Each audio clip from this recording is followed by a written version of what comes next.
Regresamos entonces a Vía Pública. Ya nos acompaña aquí Camila Musante, diputada independiente, ¿cierto?, para hablar sobre esta iniciativa que viene con algunos políticos, ¿cierto?, del Partido por la Democracia, además de otros independientes, para presentar un recurso de protección para poner fin, ¿cierto?, al cobro o a esta alza a la electricidad, ¿cierto?, al servicio de la electricidad que estaba congelada desde el año 2019. ¿De qué se trata esta iniciativa? ¿Cómo funciona este recurso de protección? Buenas noches. Buenas noches. Lo primero que todo. Buenas noches.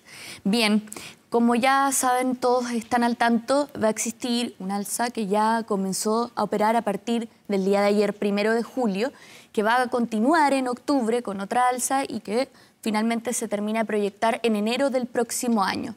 En algunos casos, incluso las personas van a ver un aumento de hasta el 60% en sus cuentas de luz a fin de mes. Las alternativas que se están manejando hoy día sobre la mesa son principalmente subsidios al consumo, entendiendo que no solamente el aumento de la energía significa un alza en la cuenta de la luz, sino que también significa un alza de los productos y servicios. Ya el Banco Central calculaba un aproximado de un 1,5% de aumento en la inflación, producto del alza de las cuentas de la luz. Y va a significar una situación muy compleja para muchas pymes. Entonces, hoy día, con los subsidios que recién, a propósito de los anuncios que hizo el ministro Pardo el día de ayer, van a alcanzar al 40% de la población, nosotros decimos, a esto hay que ponerle una pausa, porque realmente, por una parte, los subsidios que no mitigan la totalidad del alza, que solamente alcanzan a pagar una parte del alza, no están llegando a toda la población, no abarcan a los sectores medios,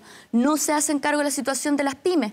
Pero por otra parte, si nosotros cada vez que se produzca, ¿verdad?, en estas etapas que yo te mencionaba, David, un aumento de las cuentas de la luz, vamos a plantear un subsidio, no estamos buscando verdaderas salidas. Yo creo que nosotros tenemos que, en diálogo, ¿verdad?, entre parlamentarios, con el Ejecutivo, dentro de la mesa técnica, tomar una decisión final que aborde el fondo del problema. Y el fondo del problema, y lo voy a dejar planteado esto, ya me puedo meter más en el área del recurso, es apostar por el ahorro de energía, por ejemplo, que el Estado financie a una persona que pueda cambiar sus electrodomésticos por otro que produzca menos energía y, por lo tanto, que salga menos la cuenta a fin de mes. O ahí hay una propuesta que planteaba el exministro Mena a propósito de apostar, ¿verdad?, por la construcción de techos solares para permitir que las familias tengan energía a costo cero. Una medida que él calculaba en 1 millón de techos solares, 2 millones de chilenos con costo cero en la energía y una política que costaría 1/3 de lo que costó el subsidio que se aprobó por el aumento de los combustibles en 2022. Entonces, alternativas sobre la mesa para abordar el tema más de fondo de energía hay, pero ¿saben lo que no hay? Tiempo, porque ya empezó a regir el decreto, ¿verdad? La ley, el decreto que permite el alza de las tarifas el día de ayer, el día 1 de julio. Entonces, nosotros queremos buscar una solución más integral a esta situación, que no solamente el alza de la luz, es el alza del costo de la vida, es un 1,5 en la inflación, es una situación complicada para las pymes, es una situación complicada para los sectores medios, y en eso entendemos que una alternativa es decir, pongamos una pausa a propósito de este recurso de protección, suspendamos el alza y luego vemos cómo damos una salida real y no que muchos chilenos se quedan con esa impresión de los parches de los subsidios. Pero esta alza ya no fue pausada de manera prolongada, o sea, está congelada del año 2019, es una deuda que se fue acumulando, que eventualmente hay que pagarla, el mismo presidente dijo, esto hay que pagarlo. ¿De dónde sacamos los recursos? ¿Cómo pagamos esta deuda si se congela? Si se acepta este recurso de protección, se congela el alza, por ejemplo, en este caso, del servicio eléctrico, ¿cómo pagamos la deuda? Bueno, yo ahí tengo una diferencia. Yo creo que esta alza va a ser tan significativa que en muchos casos va a significar un incumplimiento, un no pago de la cuenta y finalmente vamos a seguir sumando más dinero a esa cuenta. O sea, se va a ir aumentando finalmente la deuda, porque para muchas familias la verdad es que va a ser bastante insostenible esta situación. Yo creo que nuestro país sí tiene recursos. Cuando se habla que no existen recursos actualmente, yo no cuestiono en absoluto la palabra del ministro Marcel, pero sí creo que debe plantearse una buena estrategia de recaudación fiscal para ir en el pago de la deuda de los consumidores, ¿verdad? A propósito de los contratos, que ya es una cuestión que podemos ir a revisar también más atrás en toda esta trama que termina explotando finalmente este año. ¿Y qué quiero decir con una recaudación fiscal? Yo creo que nuestro país tiene muchos recursos. Nuestro país en el ámbito de la minería es tremendamente rico. Y acá es importante que las autoridades tomen decisiones que son estratégicas cuando, por ejemplo, se va a explotar uno de los minerales más importantes para nuestro país a propósito del litio, y que además tenemos la reserva, el salar más importante a nivel mundial. Entonces, ¿por qué, yo me pregunto, no se adoptó la decisión de generar una licitación cuando, si se hubiera provocado una licitación a propósito de la explotación del litio, hubiésemos podido recaudar aproximado, porque hay varios cálculos, por lo menos unos 10.000 millones de dólares. Pero eso, pero eso en un periodo de tiempo, esto es acotado. Sí, es un periodo de tiempo, pero nosotros también tenemos que pensar en soluciones a largo plazo. También de eso se trata un poco este recurso de protección, donde vemos que finalmente las únicas salidas que hay hoy día sobre la mesa son los subsidios, y que muchas personas dicen, está bien, es necesario, porque esto le tenemos que hacer frente el día de mañana. Pero en la política no solamente tenemos que enfrentar los problemas en base a la contingencia o para salir del paso, sino que también tenemos que ser capaces de construir salidas a largo plazo. Ver, por ejemplo, cómo nos podemos hacer cargo de una parte de la deuda, o por lo menos transparentar y decir, a ver, sobre los intereses, que son casi un tercio de la deuda, ¿verdad?, a propósito del congelamiento del año 2022 que se produjo en este gobierno, bueno, se van a poder financiar, ¿verdad?, si nosotros generamos una recaudación fiscal a propósito de la licitación de la explotación del litio. O otro elemento que surgió durante la mesa técnica, donde está presente el ministro Pardo, es la recaudación vía royalty, que está asignada a las 4 regiones que están asociadas a la minería, pero que hoy día no tiene un uso, un destino específico, y que son de alrededor de 200 millones de dólares, ¿verdad?, que es una cantidad importante de dinero, y que está ahí, que todavía no hay una destinación, un uso. Entonces, yo creo que hoy día hay que plantearse una estrategia fiscal de recaudación para ir al grueso, al fondo, a la deuda. También estas medidas que permiten salir del paso, pero de ninguna manera nos podemos quedar solamente en la primera barrera de contención de la crisis. Ya, se acepta este recurso de protección, se congela nuevamente la deuda, no se les hace el alza de la electricidad a las personas en su casa, y comenzamos este proceso, ¿cierto?, de buscar métodos para encontrar dinero, que va a ser un proceso a largo plazo. Pero ahora, ¿cómo se paga la deuda ahora? ¿Quién? ¿Tiene que pagar el gobierno esta deuda o parte de esta deuda? ¿Tú dices que ese dinero tiene que salir del Estado? A mí me parece que, mira, acá hay harto derecho comparado. Si uno revisa, por ejemplo, la Declaración de Derechos Humanos o el Pacto de Derechos Sociales, Económicos y Culturales, en ambos se reconoce el derecho de tener una cierta calidad de vida, una calidad de vida adecuada para una persona. ¿Y qué quiere decir esto? La Corte Interamericana de Derechos Humanos ha interpretado que el acceso a los servicios básicos es una garantía que cada Estado debe garantizar o debe respaldar.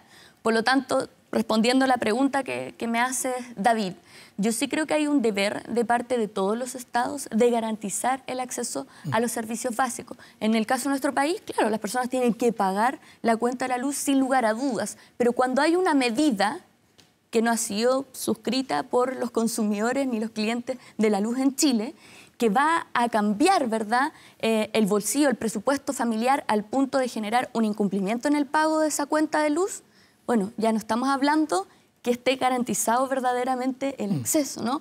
O cuando vamos a poner a una persona en una posición de tener que definir entre la compra de medicamentos o el pago de la cuenta de la luz, bueno, también parece que estamos afectando otro tipo de derechos como la salud o la integridad física y psíquica de las personas. Y en eso quiero hacer mención al caso de las personas que son electrodependientes, que son más de 10.000 en nuestro país, 10.067. Hace una semana atrás exponía una de las representantes de las organizaciones de las personas electrodependientes que hoy día el subsidio que está establecido por ley solamente alcanza para 50 gigawatts, que es más o menos 6.000 pesos. Y las personas que son electrodependientes consumen 7 veces eso. Entonces, realmente una medida de alza de la luz, como la que se van a enfrentar ahora, a propósito de la primera alza en julio, luego en octubre y finalmente en enero, va a significar que las familias electrodependientes se vean muy complicadas. Yo entiendo que se está trabajando ahora, a propósito de la mesa, ¿verdad?, con el ministro de Energía, en una medida de ampliación, entendiendo que ese subsidio que ya existe es insuficiente, pero eso yo creo que pone en contexto también de la afectación de derechos que genera una medida como esta. Porque al final los recursos de protección son para eso, son para proteger los derechos más fundamentales y esenciales de una persona. Y yo en eso creo que sí hay una situación muy injusta que van a tener que enfrentar muchas familias en nuestro país y que para lo que evidentemente no estamos aún preparados para abordar, porque, por ejemplo, este subsidio en el caso de los electrodependientes no es suficiente. Si no les va bien con los recursos de protección, ¿van a avanzar con el proyecto para derogar la ley tarifaria eléctrica? Sí, yo eso entiendo que es una moción, una iniciativa que presentó la diputada Joana Pérez junto a otros parlamentarios que anunciaron el día de hoy. Me imagino que también ella va a estar impulsando la tramitación de ese proyecto. Yo no soy emocionante ¿Pero estás de acuerdo con optar por este camino? Si no, idea de legislar a propósito de la derogación, pero a mí lo que sí me parece es que no podemos quedarnos de ninguna manera de manos cruzadas frente a una situación que es extremadamente compleja. Yo ya lo decía, acá hay varios grupos que están con muchas incertidumbres. Por un lado, las personas electrodependientes, por otro lado, la misma clase media, por otro lado, las pymes o las pequeñas y medianas empresas sobre las que poco se ha hablado a propósito del alza de la cuenta de la luz. Para ellas la luz es un costo fijo. Entonces, ese costo, ¿qué va a pasar? Se va a terminar traspasando a los consumidores, se va a terminar traduciendo en una falta de pago a los trabajadores, se va a terminar traduciendo en problemas de solvencia. ¿Cómo se va a ir a mitigar la crisis respecto de las pymes o las microempresas familiares? Y yo ahí creo que tenemos una deuda todavía porque hay cuestiones que no están resueltas y eso también ha sido bastante evidente en estos días y también como una crítica ciudadana que se ha levantado de manera transversal. Entonces, yo por lo menos como parlamentaria, también con los diputados que me acompañaron en la propuesta de presentar este recurso, no quisimos quedarnos de brazos cruzados y ahora estamos absolutamente dispuestos a trabajar en encontrar alternativas, no solo para mitigar y para paliar lo que tiene que ver con la ampliación de los subsidios, sino del fondo de esta crisis. Por ejemplo, alternativas de cara, se acepta este recurso de protección. ¿Cómo abordamos la situación de aquí para adelante? ¿Cuáles son las alternativas que están barajando? Bueno, yo ya lo decía, yo creo que hay que tocar el tema de fondo, que es de energía. O sea, porque finalmente hoy día las propuestas que hay... Esa es una medida a largo plazo, yo digo a corto plazo.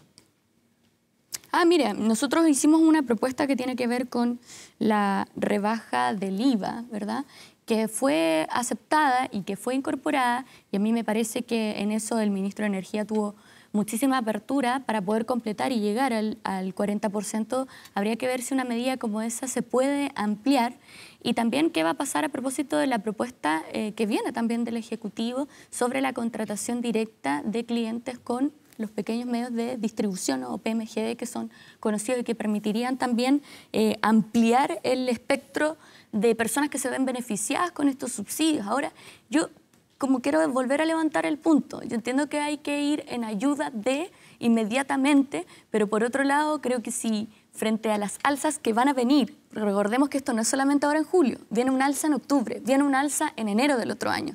Si cada vez que se produzca un alza nosotros vamos a salir a decir más subsidios, más subsidios, más subsidios, ¿qué es lo que estamos generando? Si los subsidios no son para siempre, son a 2 años.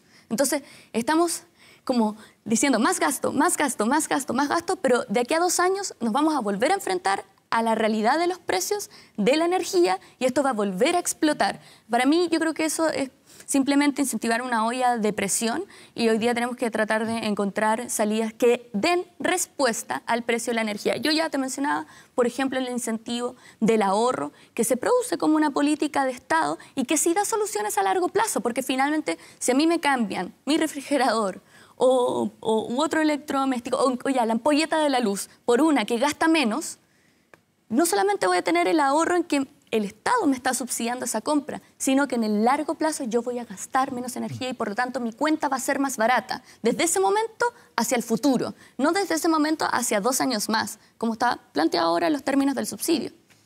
Camila Musante, diputada independiente, muchas gracias por acompañarnos. Muchas gracias. Una buena noche.